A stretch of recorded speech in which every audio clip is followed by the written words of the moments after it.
Alam mo kung saan ako? Taas ng lipad mo. Jeff, asan ka ngayon? Bumagsak ka sa tae. Sa sobrang taas-taas ng lipad mo, bumagsak ka sa tae. Mayabang ka nga kung galing kang Hollywood. Are you like superstar?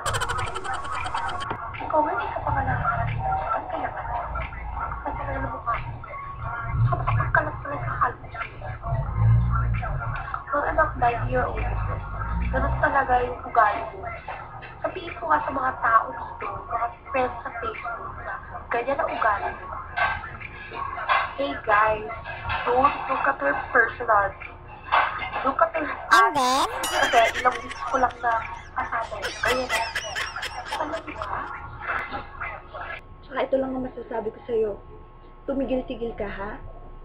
Dahil kapag akong nakarating dyan sa pinanggagalingan mo, ha? Babalikan kita. Gusto mo bang balikan kita? Ha? Saka huwag mo akong aanuhin. Ha? Isang sira mo pa sa akin, mapapatay kitang leche ka, ha?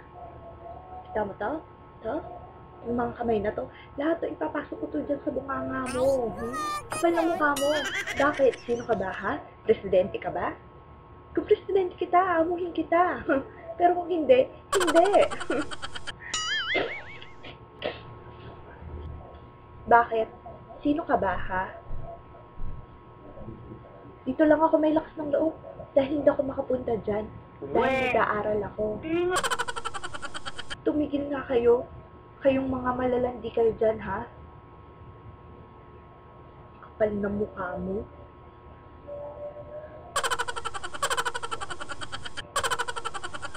And I remind all of you that she just got away from her daddy because she's malandi. And once and for all, don't ever say Chapayupi ang nanay ko. Dahil billion-billion ang nahawak ng pera. Nanay, dahil billion-billion ang nahawak ng pera. Nanay, pinalik ka ba niya? May pera ka sa billion, no? Pinalaki ka ba niya? No, right? So stop acting. You're perfect. Okay? Walang perfect na taong nagkano. Good luck to both of us. We're going to see the hell. Bakit? Nakapunta ka na ba dito? Ha? Magmayabang ka kung nakapunta ka na dito.